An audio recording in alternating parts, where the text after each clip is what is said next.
Jake Morrison stood at the center of the Great Hall on Nexus Prime and looked around at the hundreds of alien faces staring back at him. The Galactic Council chamber was huge and filled with beings from across the galaxy. Some had scales, some had fur. Others looked like walking insects or floating jellyfish. All of them watched him with the same expression they always had when humans spoke, barely hidden disgust mixed with boredom. Dr. Lisa Harper sat beside him at the small human table. She had spent 15 years trying to build friendships with other species through her cultural programs. Her face showed no emotion now, but Jake knew she was tired. They were all tired of being treated like unwanted guests at a party they helped pay for. Admiral Ben Carter stood behind them in his crisp uniform. His hands were clasped behind his back and his jaw was set tight. Carter had spent decades working with alien military forces to protect Council space. He had saved countless lives and worlds. The thanks he got was being passed over for every important command in favor of aliens who had never seen real combat. Counselor Vextar sat high above them all on the ruling platform. His reptilian features showed the same cold superiority they always did when dealing with humans. The council chairman had made it clear many times that humans were newcomers, who should be grateful for any scraps of respect they received. Today would be the last time Jake would have to look at that arrogant face. Ambassador Ziloth clicked his mandibles together in what his species considered laughter. The insect-like being had led the opposition to every human proposal for the past decade. He found human ideas about equality and cooperation amusing in the way adults find children playing dress-up funny. His faction had blocked human colonies from accessing better trade routes, had denied human scientists access to certain research, and had voted against human membership in the Inner Council 17 times. Jake took a deep breath and activated the speaking platform. His words would be translated instantly into hundreds of languages and broadcast across Council space. This would be the shortest speech any human representative had ever given to the Council. Honored members of the Galactic Council, Jake began, his voice calm and steady. Humanity has served alongside you for 37 years. We have contributed our resources, our knowledge, and our lives to the common good of this alliance. We have asked for nothing more than to be treated as equals among equals. Vextar's tongue flicked out in annoyance. Several alien delegates shifted in their seats. They had heard this complaint before and found it tedious. Humans always whined about equality instead of accepting their proper place in the natural order. However, Jake continued, it has become clear that our vision for this alliance does not match yours. We believe in cooperation between equals. You believe in hierarchy and control. We believe in shared prosperity. You believe in predetermined roles based on species and age of membership. Dr. Harper watched as Ambassador Ziloth leaned forward, with interest. The insectoid clearly expected another human plea for better treatment. He was probably preparing his usual speech about patience and earning respect through service. Therefore, Jake said, effective immediately, humanity formally withdraws from the Galactic Council. We will honor all existing contracts until their completion dates. We will remove our personnel and equipment from joint facilities within 60 standard days. We will cease all military cooperation and joint defense agreements. This is not a negotiation or a threat. This is simply notification of our decision. The hall erupted in noise. Hundreds of aliens began talking at once in dozens of languages. Some sounded angry, others relieved. A few seemed confused. Vextar slammed his ceremonial staff against the platform again and again, trying to restore order. Admiral Carter smiled for the first time in months. He had been waiting for this moment ever since the Council had rejected his plan to fortify the Outer Rim against pirate attacks. They called his strategy too aggressive and expensive. Now those same pirates were raiding Council shipping while the Council debated forming a committee to study the problem. You cannot simply leave, Counselor Vexistar finally managed to say once the noise died down. You have obligations. You have commitments. You cannot abandon your responsibilities. Jake looked up at the reptilian leader with calm eyes. We are not abandoning anything. We fulfilled every obligation we agreed to. We never agreed to be your servants or junior partners. We joined as equals, and we are leaving as equals. Dr. Harper stood and gathered her papers. Her cultural exchange programs had been cut to almost nothing anyway. The council preferred that species stay separate and maintain their traditional roles. Her dream of a truly integrated galactic community had been declared dangerous and destabilizing by the Committee on Species Purity. "Where will you go?" Ambassador Zeloth asked, his mandibles clicking rapidly. "What will you do? You need the council more than we need you. Your little colonies cannot survive without our protection and trade networks." Jake Morrison looked directly at the insectoid ambassador. "We will find out. Thank you for 37 years of teaching us what we do not want to become." The three humans walked out of the chamber without another word. Behind them, the noise grew louder as delegates argued about what this meant. Most seemed to think it was good news. The troublesome humans were finally leaving. No more complaints about fair treatment. No more suggestions for reform. No more questions about why some species got better deals than others. Admiral Carter's aide was waiting in the corridor with a secured communication device. "All fleet commanders have confirmed receipt of withdrawal orders," the young officer reported. "The evacuation transports are already moving toward human facilities. Complete pullout should be finished in 43 days. Dr. Harper looked back at the chamber doors one last time. "Do you think they understand what they are losing?" she asked quietly. Jake Morrison adjusted his jacket and headed toward the transport bay. "They will." Within hours, human ships began leaving Council space. There were no angry speeches, no demands for apologies, no threats of revenge. Human engineers quietly finished their shifts and packed their tools. Human doctors completed their rounds and transferred their patients to alien colleagues.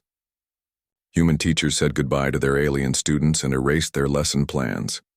The withdrawal was so orderly and professional that many council members took it as proof that humans had been planning this for years. They convinced themselves that the departure was part of some secret human plot. It was easier to believe that than to admit they had driven away the most cooperative and innovative species in the galaxy through sheer arrogance. Admiral Carter's fleets pulled back from their positions along the outer rim in perfect formation. Each ship's captain had sealed orders to open once they reached human space. None of the alien commanders they had served with for decades bothered to say farewell. The humans had done their duty and now they were gone. It was that simple. As the last human transport cleared Council space, Jake Morrison stood on the bridge looking back at the lights of Nexus Prime growing smaller in the distance. 37 years of trying to build something better. 37 years of being told to wait their turn and accept their place. "Set course for New Terra," he told the pilot. "It is time to see what humans can accomplish when we are free to be ourselves." The ship jumped to hyperspace and the lights of the Galactic Council disappeared forever behind them. 6 months after the humans left, Counselor Vextar stood in his private office looking at reports that made his blood run cold. The first signs of trouble had appeared 3 months ago, but he had ignored them. Small problems, he told himself, growing pains as other species stepped in to fill the gaps left by human withdrawal. The environmental systems on Station Gamma 7 had failed completely yesterday. 40,000 beings had to be evacuated to emergency shelters. The station's atmosphere processors had been maintained by a human engineering team for the past 15 years. The Krillian technicians who replaced them insisted they could handle the work, but the processors had broken down within weeks. Commander Alex Stone piloted his cargo ship through the Helix Nebula and smiled grimly at the emergency signals filling his communications array. 3 different council colonies were desperately requesting supply runs: medicine, food, replacement parts for critical systems, all the things human merchant ships had quietly delivered for decades. Should we respond to any of these distress calls? His first officer asked. Stone shook his head. We are no longer part of council space. Their problems are not our responsibility. He changed course toward the human colony on Kepler's edge. His ship was loaded with medical supplies and farming equipment for the colonists there. Human colonies came first now. Dr. Nina Brooks read the medical reports from her laboratory on New Terra and felt sick to her stomach. The plague of Tython had returned to the outer colonies.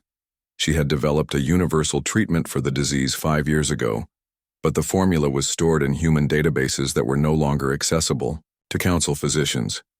The disease attacked the nervous systems of most alien species and was almost always fatal without treatment. Her research had saved millions of lives, but the Council Medical Board had classified her work as experimental and refused to fund wider distribution. They preferred to rely on traditional treatments that worked only 20% of the ID time. President Carol Davis reviewed the latest economic reports from the human colonies with satisfaction. Without council taxes and regulations, human productivity had increased by 300% in just 6 months. The colony worlds were trading freely with each other, sharing technology and resources without waiting for council approval. New Terra had developed advanced fusion reactors that produced clean energy for the entire system. The council had banned human energy research, claiming it was too dangerous and might upset the established power companies. Now human worlds had unlimited clean power, while council space still relied on expensive fuel imports. General Rexmore of the Krillian Empire stood before a tactical display showing pirate attacks across the Outer Rim. The raiders had become bolder since the human patrols disappeared. What had once been a minor nuisance was now a major threat to shipping and commerce. Human patrol ships had covered twice as much territory with half as many vessels as traditional council fleets. Their ships were faster, their crews more flexible, and their tactics unpredictable. The pirates had learned to avoid human patrol routes, but now those routes were wide open. Deploy additional forces to patrol sectors 7 through 15, Rexmore ordered his aide. Sir, that will require pulling ships from our border defenses. The cost will be enormous. Rexmore looked at the display showing 17 merchant ships destroyed in the past month. The cost of doing nothing is higher. Merchant Prince Hulvan reviewed his company's quarterly profits with growing alarm. Trade volume had dropped 30% since the human departure. Human colonies had been major buyers of luxury goods, rare metals, and cultural artifacts. More importantly, humans had been the primary suppliers of certain rare elements essential to advanced technology. The humans had discovered rich deposits of trilithium and quantum crystals in their territory, but their extraction methods were closely guarded secrets. Council mining companies had tried to replicate human techniques but failed completely. The price of these critical materials had tripled in 6 months. Engineer Kyle Murphy finished installing new life support systems on a council space station and submitted his bill to the station administrator. His private contracting firm charged 10 times what human council employees had cost, but desperate stations were willing to pay anything. This is outrageous, the administrator complained. The council used to get this service for a fraction of this price. Murphy packed his tools calmly. The council used to have human engineers who worked for the common good. Now you have private contractors who work for profit. Supply and demand administrator. Your choice. Ambassador Helen Foster sat in a council observation booth and watched the delegates argue about the growing crisis. She had remained behind as an unofficial observer when the rest of humanity departed. Her job was to monitor council activities and report back to the human government. The current debate was about infrastructure failures across council space. 12 major stations had suffered critical system breakdowns in the past month. 3 colonies had lost their atmospheric processors. Food production was down 40% on agricultural worlds that had relied on human farming techniques. The humans sabotaged our systems before they left, Ambassador Zeloth was saying. This is a deliberate attack on council stability. Elder Quindal, whose species was among the oldest in the galaxy, shook his massive head. Do not blame others for our failures. The humans maintained our infrastructure because we asked them to. They innovated solutions because we needed them to. We dismissed their contributions as unimportant, and now we see the truth. Councillor Vextar tried to restore order to the increasingly chaotic session. We must focus on solutions, not blame. Other species can learn to perform these functions. We survived before the humans joined us. Did we? Elder Quindal asked quietly. Or did we simply stagnate until fresh ideas arrived to shake us from our complacency?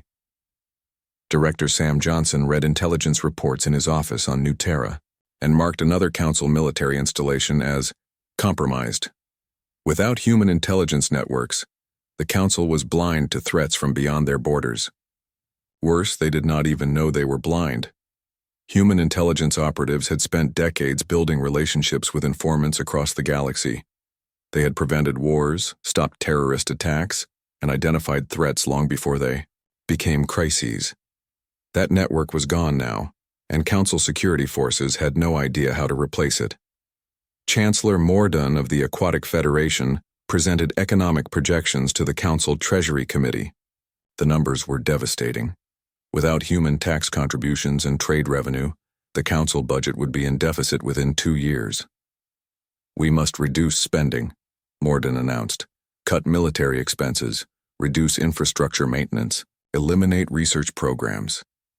"That will only make our problems worse," protested a delegate from the mining worlds. "We need to invest more in development, not less." "With what funds?" Mordun asked. "The humans were 20% of our tax base and 40% of our innovation budget. That money is not coming back." President Davis addressed the Human Colonial Congress from her office on New Terra. Representatives from 200 human worlds participated in the session via quantum communication links. The topic was expansion. Human colonies were growing so rapidly that new worlds were being settled every week. "We have received 47 requests for aid from former Council partners," she reported. "Medical assistance, engineering support, emergency supplies. How should we respond?" The debate was brief but intense. Some representatives wanted to help for humanitarian reasons. Others argued that the Council had made their choice and should live with the consequences. The final vote was narrow but clear: limited humanitarian aid only, with no political strings attached. Commander Stone received new orders as his ship approached Kepler's edge. 3 Council medical facilities were offering substantial payments for human-developed treatments and medicines. The orders were simple: deliver the supplies, collect payment, and leave immediately. No extended stays, no joint operations, no permanent agreements. Stone read aloud to his crew. "We help people who need help, but we do not rejoin the system that rejected us." General Caxtel reviewed military reports from across Council space and realized with growing horror that their defenses were crumbling. Not from enemy action, but from internal decay. Human military advisors had been quietly holding the Council's defense network together through innovation, flexibility, and cooperation between species. Traditional Council military doctrine was rigid and hierarchical. Each species fought in its own way with its own equipment and tactics. Humans had served as translators and coordinators, finding ways to make different military traditions work together effectively. "We need to recall all reserve forces," Caxtel told his staff. "Full mobilization across all sectors." "Sir, that will bankrupt the military budget within 6 months. Better bankruptcy than conquest." Dr. Brooks received an urgent message from her former colleagues in Council space. The Tython plague was spreading faster than expected. Traditional treatments were failing completely. The death toll was approaching 100,000 beings across 15 worlds. She stared at the message for a long time before deleting it without responding. 18 months after humanity's departure, the first hegemony warships crossed into Council space near the Vega system. General Caxtel watched the tactical display from his command ship and felt his confidence drain away like water through broken glass. 3 Council fleets moved to intercept the invaders using standard defensive formations that had protected the galaxy for centuries. The hegemony ships tore through the Council formations like paper. Their weapons targeted the exact weaknesses in Council shield technology that human engineers had been quietly reinforcing for decades. Their tactics exploited coordination problems between different alien military traditions that human advisors had spent years learning to solve. "How are they doing this?" Caxtel demanded. "How do they know our weaknesses so precisely?" His aide pulled up intelligence files on the main screen. "Sir, the hegemony has been fighting Council-supported forces for 15 years. They learned to counter human integrated tactics and technology. But now the humans are gone and we are using pure Council doctrine, which they have been studying and preparing to defeat for over a decade," Caxtel realized with growing horror. Engineer Kyle Murphy received his 15th emergency contract request of the week and deleted it without reading the details. His small firm was booked solid for the next 8 months, repairing critical infrastructure across council space. The request kept coming because council engineering teams could not handle the work. Human engineering techniques were based on adaptability and cross-species cooperation. A human engineer could take technology from 5 different alien species and combine them into a single system that worked better than any of the original components. Traditional council engineers worked only with their own species technology and could not innovate beyond established designs. "We could expand the company," his partner suggested. "Train more engineers in human methods." Murphy shook his head. "You cannot train someone to think like a human. We developed these approaches over thousands of years of evolution and hundreds of years of space travel. It is not a technique you learn in school." Ambassador Helen Foster watched the council emergency session with professional detachment. Panic was spreading through the chamber as reports arrived of more hegemony victories. The invaders were advancing faster than anyone had predicted because they faced no effective resistance. Councillor Vextar stood at his podium, looking older than his already ancient years. "We must request immediate assistance from the Terran Federation. The human government must honor their moral obligations to galactic stability." Ambassador Ziloth's mandibles clicked frantically. "The humans planned this. They weakened our defenses and then arranged for their allies to attack us when we were vulnerable." Elder Quindal rose slowly from his seat. At over 2,000 years old, he had seen the rise and fall of dozens of galactic civilizations. His voice carried the weight of centuries when he spoke. "Stop blaming others for our failures. The hegemony is not allied with humanity. They are attacking us because we are weak, and we are weak because we drove away the people who made us strong." Director Sam Johnson read the latest intelligence reports from his secure facility on New Terra and updated his threat assessment files. The hegemony advance was proceeding exactly as human analysts had predicted 3 years ago. Without human intelligence networks, the Council had no advance warning of the invasion plans. Worse, the Council had no idea how extensive the hegemony's preparations were. The enemy had spent 5 years building up their forces and mapping Council defenses. They knew the location of every major military installation, the capabilities of every fleet, and the response times for reinforcement from reserve forces. President Carol Davis received the formal request for assistance from the Council and shared it with her military advisors. The message was desperate and pleading, nothing like the arrogant dismissals humans had endured for decades. "They want us to send fleets immediately to help stop the hegemony advance," she told Admiral Ben Carter. "They are offering full military, alliance, and equal status in exchange for our help." Carter studied the tactical reports from Council space. Equal status. After 37 years of treating us like junior partners, they want to make us equals now that they need our help. "What is your military assessment?" "The Council cannot stop this invasion with their current capabilities.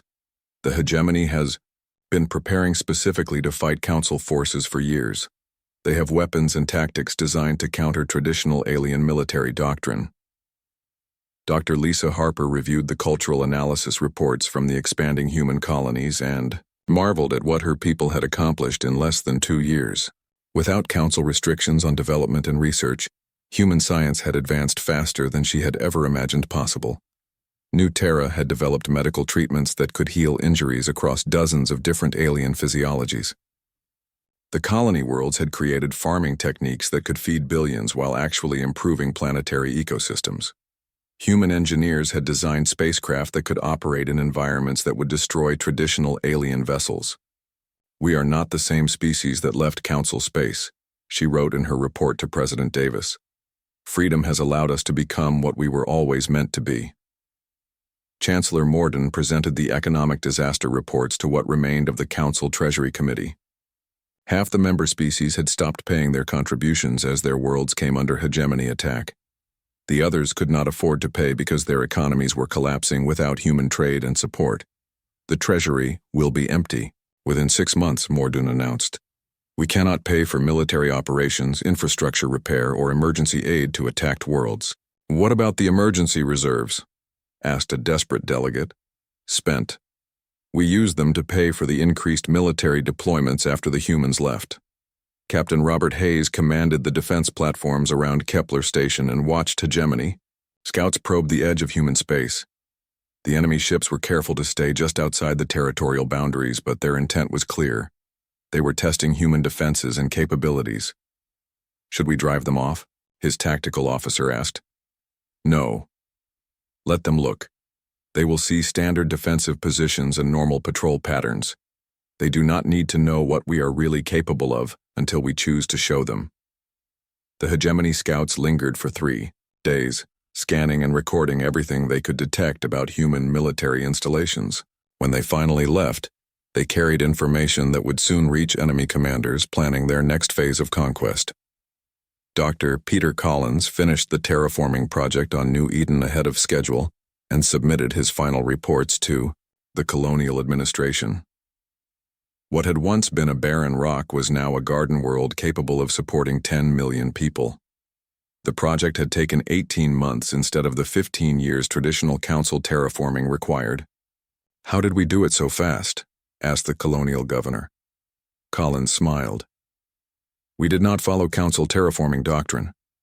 We combined techniques from 12 different species and added some human innovations. When you are not limited by bureaucracy and tradition, amazing things become possible. Admiral Susan Mitchell reviewed the fleet status reports from across human space and felt satisfied with their preparations. Human colonies were protected by defense networks that surpassed anything in council space. More importantly, human ships could operate in deep space for months without resupply, giving them strategic flexibility no council fleet possessed. The hegemony will expect us to fight like council forces, she told her staff. Rigid formations, predictable tactics, limited operational range. They will be surprised to discover that humans do not fight like anyone else in the galaxy. Prime Minister Kevin Walsh addressed the Colonial Congress from his office on New Terra. The debate topic was humanity's response to the growing crisis in council space. Some representatives wanted to help immediately for humanitarian reasons. Others argued that the council's predicament was justice for their treatment of humanity. We have a choice, Walsh said. We can let the council fall and deal with the hegemony ourselves later, or we can act now to prevent a larger war. Either way, we will be fighting the hegemony eventually. The question is whether we fight them alone or with allies. The vote was close but decisive. Humanity would take action, but on their own terms and in their own time. Engineer Kyle Murphy received a personal message from Councillor Vextar, offering him the position of Chief Engineering Coordinator for all Council space. The salary was enormous and the authority nearly unlimited. He would have resources to repair and upgrade infrastructure across hundreds of worlds. Murphy deleted the message without responding. He had no interest in fixing a system that was designed to fail. The Council's hierarchical structure made efficient engineering impossible. Better to let it collapse and build something new from the wreckage. Ambassador Helen Foster filed her final report as the Council prepared to evacuate Nexus Prime. The government was relocating to a more defensible position deeper in their territory. The move was being described as a tactical withdrawal, but everyone knew it was the beginning of the end. The Council as we knew it is finished, she wrote. 3 years after humanity's departure, Captain Robert Hayes stood on the command deck of Kepler Station and watched enemy warships approach through the outer system. The hegemony had conquered 60% of Council space, and now they were testing human defenses for the first time. Overlord Vashkar's forces had grown confident after years of easy victories against Council fleets. They expected the same quick triumph over isolated human colonies that they had achieved against alien worlds. Intelligence reports suggested humans were just another weak species hiding behind defensive stations and hoping for rescue. Incoming. Transmission from the lead hegemony vessel, reported his communications officer. Hayes nodded calmly. Put it through. The alien commander who appeared on screen was a member of the Krex species. 8 feet tall, covered in natural armor plating, with forearms ending in razor-sharp claws. His voice was the growl of a predator certain of victory. Human colony. You will surrender immediately and prepare for occupation. Resistance will result in the complete destruction of your population. You have 10 minutes to comply. Hayes studied the enemy formation on his tactical display. 12 heavy cruisers, 48 destroyers, and over 200 support craft. Against Kepler Station's 8 defense platforms and handful of patrol ships, it should have been no contest. Tell Overlord Vashkar that we respectfully decline. His generous offer, Hayes replied. Kepler Station will defend itself. The Krex commander's mandibles clicked in what passed for laughter among his species. Brave words from dead beings. Your courage will be remembered in the stories we tell our young. The transmission ended, and Hayes turned to his tactical officer. Activate Defense Grid 7. Bring all platforms to full power. Signal the fleet. To assume formation Omega. Dr. Peter Collins watched the approaching enemy fleet from his laboratory deep inside the station, and felt no fear at all. Kepler Station was humanity's first test of new defensive technologies developed during their independence. The hegemony was about to receive an education in human innovation. All civilians have been evacuated to the inner shelters, reported his assistant. Emergency protocols are in effect across the station. Collins nodded and returned to his work. His terraforming research had led to breakthroughs in planetary defense systems that no alien species had ever imagined. Today the galaxy would see what humans could accomplish when they stopped trying to fit into someone else's idea of proper technology. Admiral Susan Mitchell commanded the human defense fleet from her flagship, positioned behind the station's defensive perimeter. Her ships looked unremarkable compared to the massive hegemony vessels, smaller, lighter, built for speed rather than overwhelming firepower. The enemy would learn too late that human military doctrine had evolved far beyond traditional concepts. All ships report ready, announced her tactical coordinator. Defense grid is fully charged. Station commander requests permission to begin demonstration. Mitchell smiled grimly. Tell Captain Hayes he is authorized to proceed. Show them what we learned while they were busy conquering the Council. The hegemony fleet opened fire with everything they had. Thousands of energy beams and projectile weapons struck Kepler Station's shields in a display of raw destructive power that should have vaporized any defensive installation in the galaxy. The station's shields absorbed the barrage without even flickering. Prime Minister Kevin Walsh watched the battle from his command center on New Terra and felt proud of what his people had achieved. Human defensive technology was based on principles that no other species had discovered because they required cooperation between multiple scientific disciplines. Energy absorption at 97% efficiency, reported his science advisor. The station's power grid is actually being charged by the enemy weapons. And our response? Ready on your command, sir. Walsh opened a communication channel to Captain Hayes. Kepler Station, you are authorized to demonstrate human defensive capabilities.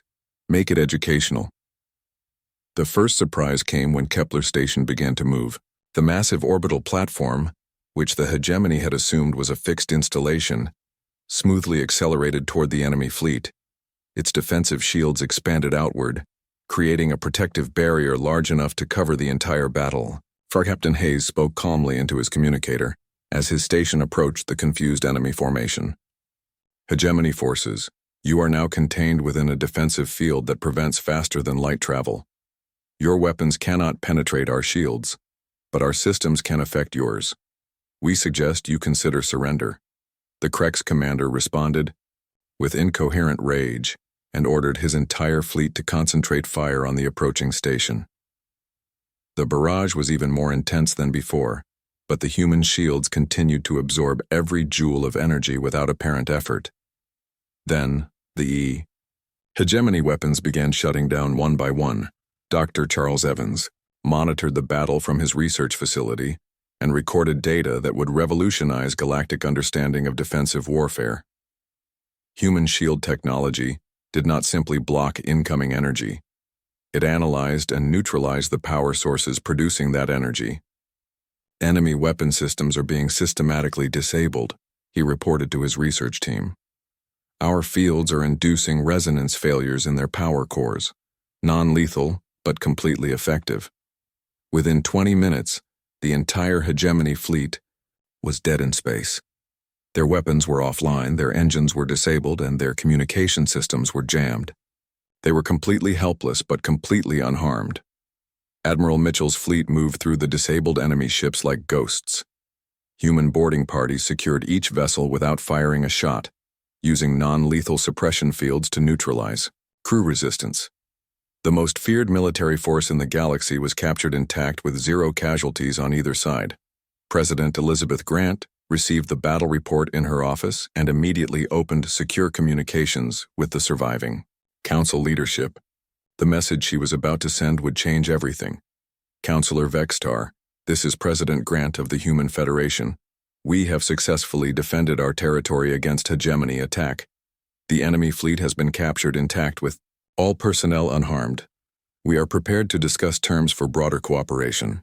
Fleet Admiral John Parker reviewed intelligence reports from the captured hegemony vessels and briefed his staff on what they had learned. The enemy's war plans were even more ambitious than anyone had suspected. The hegemony intended to conquer the entire galaxy, he announced. Council space was just the beginning.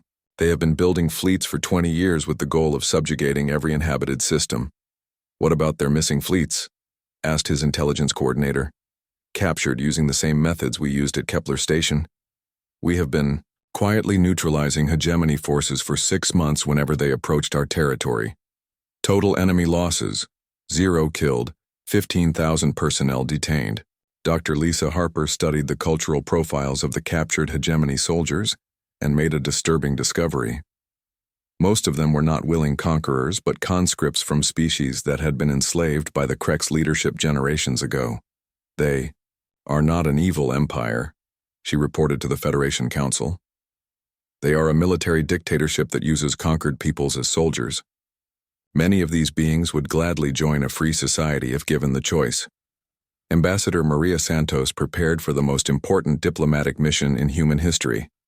The Council had formally requested a meeting to discuss joint action against the hegemony. For the first time since leaving Council space, humanity would negotiate as equals rather than supplicants. What are our terms?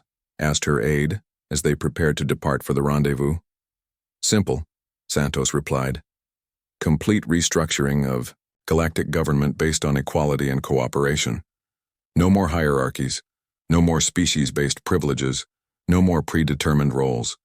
Everyone gets a voice or no one gets human help. Counselor Vexitar waited in the conference room aboard a neutral station near the border between human and council space.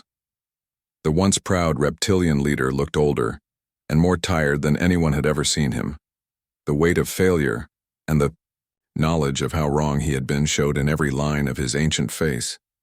Ambassador Ziloth sat beside him, his mandibles clicking nervously. The insectoid who had once dismissed humans as primitive newcomers now faced the reality that his people's survival depended on human mercy and assistance.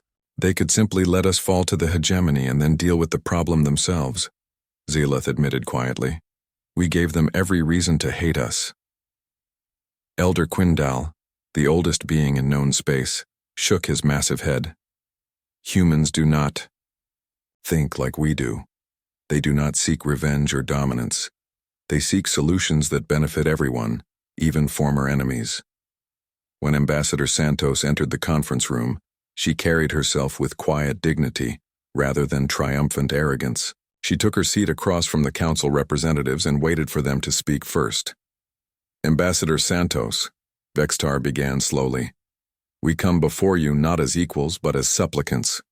We failed in our duty to protect galactic civilization. We drove away our most valuable allies through pride and prejudice. We have no right to ask for your help. Santos studied the faces around the table. 5 years after humanity left the Galactic Council, Fleet Admiral John Parker stood on the bridge of the newest human flagship and watched former enemy vessels take their place in the growing armada. The war with the hegemony was over, ended, not by destruction but by transformation. Overlord Vashkar himself had surrendered 3 months ago, when his final stronghold was surrounded by a combined fleet of human, council, and former hegemony ships. The proud Krex warrior had expected torture or execution, but instead found himself offered a choice that shattered his understanding of warfare and power. "You may face trial for your crimes," Admiral Parker had told him during their first meeting. "Or you may help us build a better future for your people and all the species they conquered." The decision had taken Vashkar weeks to make, but in the end, his love for his people outweighed his pride. President Elizabeth Grant reviewed the final reports from across the former war zone and felt amazed at what had been accomplished in such a short time. The new Galactic Alliance included over 800 species, from the ancient founders of the Old Council to former hegemony slave worlds that were tasting freedom for the first time in generations. Economic recovery is ahead of schedule on 90% of liberated worlds, reported her economic advisor. The combination of human technology and local resources is producing unprecedented prosperity. What about the holdout systems? Still refusing to join the alliance, but they are not hostile. Mostly isolated species who want to be left alone. We are respecting their choice. Dr. Charles Evans walked through the Cultural Center on New Terra and observed something that would have been impossible under either the Old Council or the hegemony. Beings from dozens of species worked, learned, and lived together as equals, sharing knowledge and traditions without fear or prejudice. A young Krek student was learning human engineering techniques from a former council scientist. Nearby, a group of mixed-species researchers collaborated on medical treatments that could help anyone regardless of their biology. Children from different worlds played games that combined elements from all their cultures. "This is what we always dreamed the galaxy could become," he wrote in his journal. "Not uniformity, but unity. Not dominance, but cooperation." Ambassador Maria Santos attended the first session of the new Galactic Assembly on the rebuilt station that had once been Nexus Prime. The chamber looked very different from the old council hall. Instead of elevated platforms that emphasized hierarchy, the assembly met in a circular arrangement where every representative sat at the same level. Former Councillor Vextar took his place among the other delegates without ceremony or special recognition. The once powerful reptilian leader was now simply the representative of his people, with one vote among hundreds. He had opposed the change bitterly at first, but gradually came to understand that equality was not diminishment, but liberation. "We wasted centuries trying to prove our superiority," he had told Santos privately. "Now we can focus on actually improving life for our citizens." Dr. Peter Collins completed the terraforming of the 15th New World this year and transmitted his final report to the Colonial Development Committee. Human terraforming techniques, combined with knowledge from dozens of other species, could now transform barren planets into garden worlds in less than a year. "Request permission to begin work on the Centauri Delta system," he signaled back to New Terra. "The former hegemony worlds there are ready for full restoration." The response came back within hours. "Permission granted. You have full support from the Krek's engineering teams and unlimited resources from the Development Fund." Captain Robert Hayes commanded the joint patrol fleet protecting the Outer Rim territories and marveled at how much had changed since his lonely stand at Kepler Station. His crew included former council military officers, reformed hegemony soldiers, and beings from species that had been enemies for centuries. "Contact on long-range sensors," reported his tactical officer, a young Zephyrian whose people had been conquered by the hegemony 50 years ago. "Unknown configuration, approaching from outside the galaxy." Hayes studied the sensor data carefully. Not hostile, but definitely alien. Probably explorers from another galaxy cluster. Signal them using the universal peace protocols and offer assistance if needed. This was the new way of doing things in the Alliance. Strangers were greeted with help rather than suspicion, and differences were seen as opportunities rather than threats. Fleet Admiral Parker received reports from patrol fleets across Alliance space and felt satisfied with the transformation that had taken place. Crime was at historic lows, trade was booming, and scientific advancement was accelerating, as species shared knowledge freely. More importantly, there had been no military conflicts between Alliance members for over 2 years. The old system of competing species and shifting alliances had been replaced by cooperative problem-solving and mutual support. "Sir, we have received first contact protocols from the Andromeda expedition," his communications officer reported. "They have encountered 3 new spacefaring civilizations and are requesting diplomatic support." Parker smiled. "Send Ambassador Santos and her team immediately, and make sure they know our standard procedure: equality, cooperation, and mutual benefit for all parties." Prime Minister Kevin Walsh addressed the Human Colonial Congress from his office and reflected on how much his people had changed since leaving the council. Humanity had not become conquerors or rulers of the galaxy, but something more valuable: teachers and guides who helped others discover their own potential. "We have received membership applications from 47 new species this quarter," he announced. "Each one brings unique knowledge and capabilities that will benefit everyone in the Alliance." "What about the integration challenges?" asked a representative from the outer colonies. "Manageable. Our cultural exchange programs are working better than expected. When people are treated as equals, they tend to act like equals." Dr. Nina Brooks opened her new medical research facility on the former hegemony capital world and welcomed scientists from across the galaxy to join her work. The diseases that had plagued different species for millennia were yielding to treatments developed through interspecies cooperation. "The breakthrough came when we stopped trying to find one cure for everyone and started understanding how different biologies could complement each other," she explained to her mixed species research team. "Your immune system produces compounds that protect my species from radiation poisoning. Mine produces antibodies that prevent the genetic disorders common in your people." The research center was a symbol of the new Alliance philosophy: diversity as strength rather than division. Ambassador Santos met with the latest group of former hegemony commanders who had requested asylum and rehabilitation.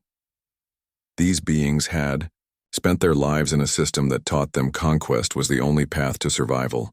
Learning to live in peace was not easy for any of them. "I do not understand your people," admitted General Kekstar, a former hegemony battalion commander. "You defeated us completely, but you do not enslave us or demand tribute. You offer us equality and partnership." "Why?" Santos considered the question carefully.